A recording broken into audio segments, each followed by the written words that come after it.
Assalamualaikum warahmatullahi wabarakatuh. Perkenalkan, nama saya Melinda Putri dengan NC 1D12101 dan dosen pengampu Pak Bambang Purnomo. Nah, di sini saya menjelaskan apa itu keamanan data. Keamanan data merujuk pada upaya melindungi informasi sensitif dari akses yang tidak sah, penggunaan, perubahan, atau pengungkapan yang tidak diinginkan. Data yang dianggap sensitif bisa berupa informasi pribadi, informasi bisnis rahasia, data keuangan, informasi medis, atau informasi lainnya yang dapat digunakan untuk tujuan yang merugikan. Keamanan data melibatkan penerapan kontrol keamanan yang tindakan pencegahan untuk mencegah akses yang tidak sah atau penggunaan yang tidak sah terhadap data sensitif. Hal ini termasuk penggunaan teknologi keamanan seperti enkripsi, firewall, dan pengawasan akses, serta kebijakan keamanan seperti pengaturan kata sandi yang kuat dan pelatihan staf dalam pengelolaan informasi sensitif. Pentingnya keamanan data semakin meningkat dalam era digital saat ini karena semakin banyak informasi yang disimpan dalam bentuk digital dan semakin banyak ancaman keamanan cyber yang mengintai. Dalam menjaga keamanan data, kita dapat meminimalkan risiko terjadi pelanggaran data dan menjaga privasi serta kepercayaan pelanggan dan mitra bisnis. Nah, di sini saya mau menjelaskan juga apa saja ruang lingkup hidup keamanan data. Ruang lingkup keamanan data mencakup berbagai aspek untuk melindungi data dari ancaman dan risiko yang mungkin terjadi. Berikut adalah beberapa ruang lingkup keamanan data yang umum. Yang pertama ada keamanan jaringan, yang artinya ini mencakup tindakan pencegahan dan perlindungan terhadap serta jaringan dan perangkat lunak jahat yang dapat mengancam keamanan data.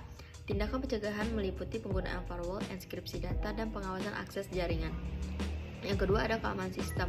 Ini mencakup perlindungan terhadap serangan pada sistem seperti kebocoran password, serangan malware, dan serangan denial of service atau sebutan pendeknya DOS. Tindakan pencegahan meliputi penggunaan software keamanan dan pembaruan sistem secara teratur. Yang ketiga, keamanan aplikasi ini mencakup perlindungan terhadap serangan pada aplikasi yang digunakan untuk mengelola data seperti database dan aplikasi web. Tindakan pencegahan meliputi penggunaan pengkodean yang aman dan pengujian keamanan aplikasi secara berkala. Secara keseluruhan, ruang lingkup keamanan data mencakup berbagai aspek yang saling terkait untuk melindungi data dari risiko dan ancaman yang mungkin terjadi. Mengapa perlu adanya sistem keamanan data? Ada beberapa alasan mengapa perlu adanya sistem keamanan data, di antaranya yang pertama, melindungi privasi. Data sensitif seperti informasi pribadi, keuangan, bisnis dapat digunakan oleh pihak yang tidak berwenang untuk tujuan yang merugikan seperti pencurian identitas dan penipuan, dan menggunakan sistem keamanan data yang tepat, informasi tersebut dapat dilindungi dari akses yang tidak sah. 2. Mencegah kehilangan data.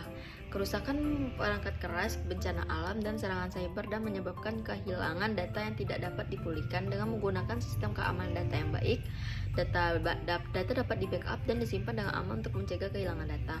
Yang ketiga, mencegah pencurian data, yang artinya data bisnis yang sensitif seperti rencana produk, strategi, pemasaran, dan informasi finansial dapat dicuri oleh pesaing atau pihak lain yang tidak berwenang. Dan menggunakan sistem keamanan data yang tepat, informasi tersebut dapat dilindungi dari pencurian dan digunakan untuk kepentingan tidak sah. Dalam kesimpulannya, sistem keamanan data sangat penting untuk melindungi data dari akses yang tidak sah, mencegah kehilangan data, mencegah pencurian data, dan meningkatkan kepercayaan pelanggan, dan mematuhi peraturan dan undang-undang. Sebutkan dan jelaskan hal-hal penting yang harus diperhatikan dalam keamanan data. Terdapat beberapa hal penting yang perlu diperhatikan dalam keamanan data, di antaranya yang pertama ada enkripsi data. Yang artinya data harus dienkripsi saat berada dalam penyimpanan atau ketika ditransmisikan melalui jaringan. Enkripsi akan mengacak data sehingga hanya dapat dibaca oleh pihak yang memiliki kunci enkripsi. Yang kedua ada otorisasi akses, yang artinya setiap pengguna harus memiliki hak akses yang sesuai dengan peran dan tanggung jawabnya. Hal ini dapat dilakukan dengan memberikan otorisasi akses dan hak istimewa kepada pengguna yang membutuhkan dan membatasi akses bagi pengguna yang tidak memiliki hak. Yang ketiga ada pemantauan akses. Setiap akses ke data harus dipantau dan dicatat. Hal ini akan memudahkan untuk melacak setiap aktivitas penggunaan mencurigakan dan membantu mencegah akses yang tidak sah. Jenis-jenis ancaman terhadap keamanan data dan informasi.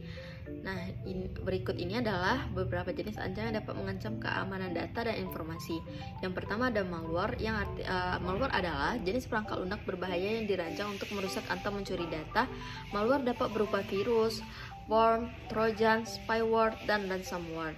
Yang kedua, serangan jaringan.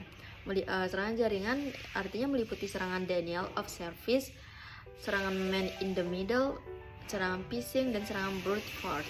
Yang ketiga adalah pencurian identitas. Pencurian identitas dapat terjadi ketika seseorang mencuri informasi pribadi seseorang seperti nama lengkap, nomor KTP, nomor kartu kredit, dan sebagainya. Yang keempat, serangan fisik. Serangan fisik meliputi peretasan perangkat keras atau kerusakan perangkat keras seperti menghapus atau mencuri hard drive.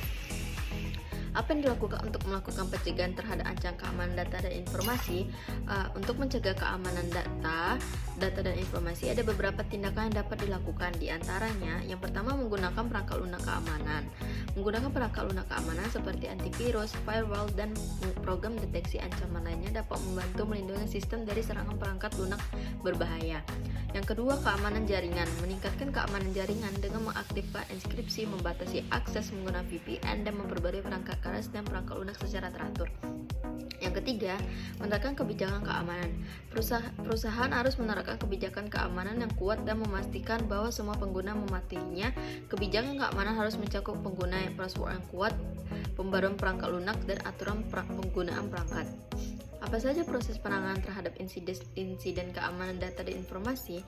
Berikut adalah beberapa proses penanganan insiden keamanan data dan informasi yang umumnya dilakukan.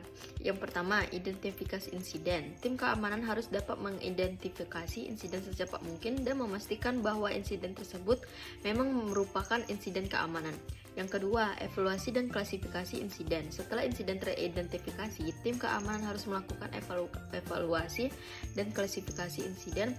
Evaluasi harus mempertimbangkan tingkat kerentanan, ancaman potensial, dan dampaknya terhadap organisasi.